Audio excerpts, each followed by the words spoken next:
New Jordan Luka 2 highest basketball shoes, mabibili lamang sa halagang $3,199. I-click lang ang link sa comment section.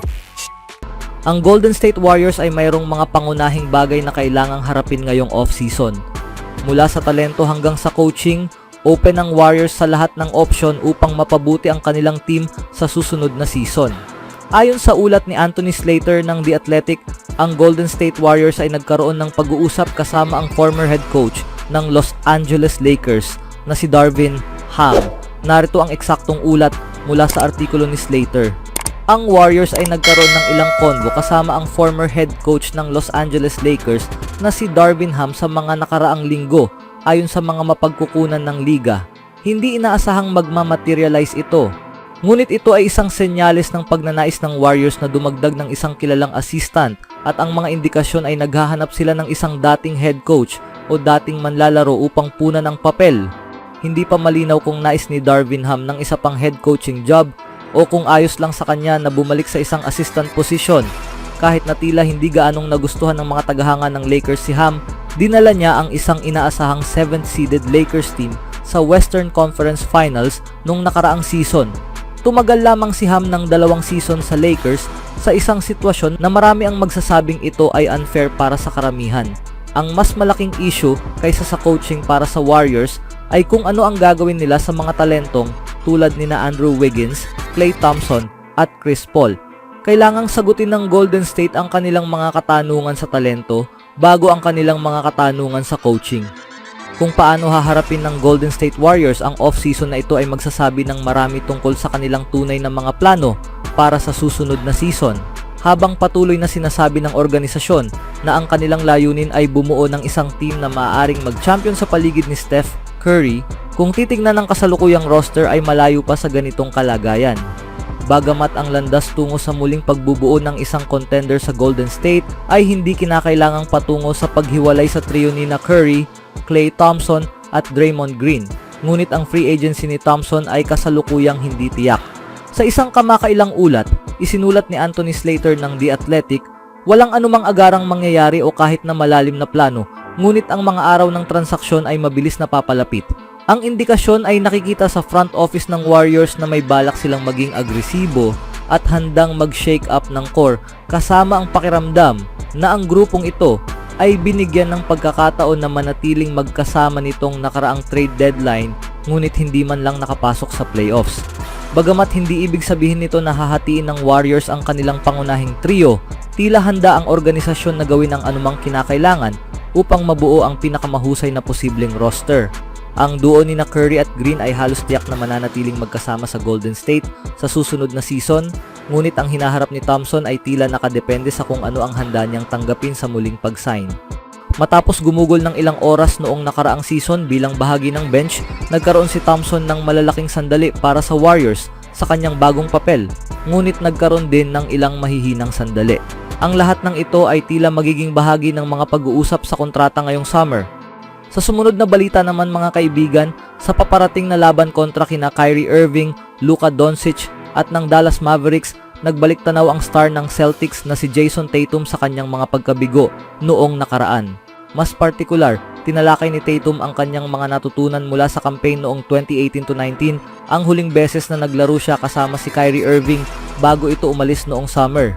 Sa pagiging bahagi ng isang napakatalentong team, natutunan ko na hindi lang talento ang magdadala sa iyo sa itaas, sabi ni Tatum sa pamamagitan ng Celtics beat writer na si Jack Simone.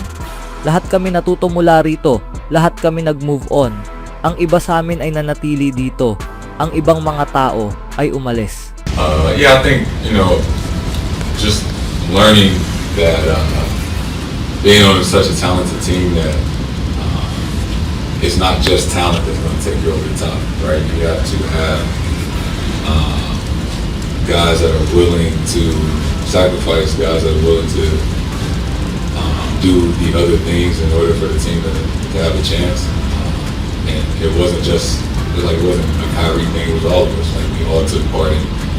Si Tatum na isang 5-time All-Star ay nasa Celtics mula pa noong 2017 at pinangunahan niya ang team sa maraming tagumpay at kabiguan. Ang kampanya noong 2018-19 na nagtapos sa Celtics na natalo sa 5-game laban sa Bucks ay itinuturing na pinakamalaking kabiguan sa maikling karera ni Tatum sa ngayon. Si Kyrie Irving ay kilalang bahagi ng team na yon ng Celtics at sa kanyang bahagi sa paglikha ng kaguluhan sa likod ng mga eksena, siya ang naging popular na sinisisi ng mga kritiko. Si Tatum, nakatatapos lamang sa kanyang ikalawang NBA season noon, ay hindi kailanman sumang-ayon sa naratibong iyon. Hanggang ngayon ang 26-year-old na swingman ay sinisisi ang kolektibong pagkamakasarili ng lahat sa kasangkot kung bakit hindi nagtagumpay ang team noong season na yon.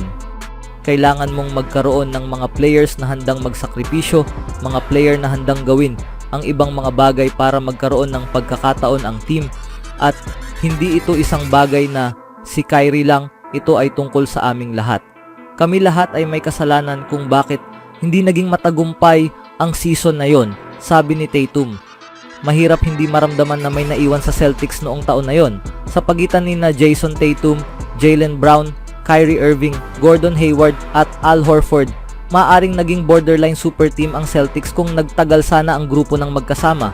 Sa halip, si Tatum at Irving ngayon ay nasa magkasalungat na panig na naglalaban sa finals para sa pagkakataong manalo ng titulo.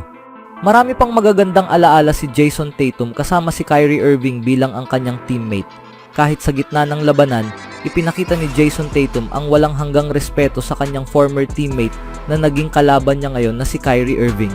Sa kabila sa pangit na paraan ng pag-iwan ni Kyrie, ilang taon na ang nakalipas, ipinakita ni Tatum ang pagmamahal at pasasalamat sa 6'2" point guard legend.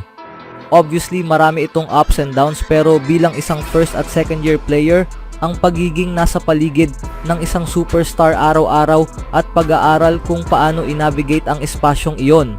Hindi pa kasama dito ang mga kasanayan ni Irving sa court.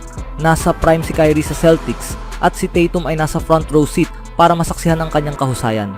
Kahit ngayon, bilang isang 5-time All-Star mismo, iniisip pa rin ni Tatum nang may paghanga ang nagawa sa kanyang former teammate sa bola. Sa court, isa siya sa mga pinaka-talented na tao na nakita ko, sabi ni Jason. Marami akong magagandang alaala mula sa pagkakaroon ng Kyrie Irving bilang teammate. Nag-average si Irving ng 24.1 points, 6.1 assists at 4.4 rebounds per game sa Celtics, pero mas naging mahusay pa siya sa Mavericks. Mula nang sumanib siya sa 25-year-old na si Luka Doncic, naiwasan ni Irving ang pagdudulot ng anumang instability at higit pa niyang natupad ang kanyang papel sa court na may stat line na 25.6 points, 5.2 assists at 5 rebounds per game sa 49% shooting ngayong season. Magiging interesante na makita kung sino ang magtatagumpay sa seryeng ito, pero nakakabaliw na isipin kung gaano kalayo na ang narating ng parehong panig mula nang sila ay maghiwalay, ilang taon na ang nakalipas. Always do it on my own, so I gotta get through it. And the only thing I know is to love what I'm doing. Never give up, never slow, till I finally prove it. Never listen to the no's, I just wanna keep moving. Keep my head up when I act, head up, that's a fact. Never looking back, I'ma keep myself on track.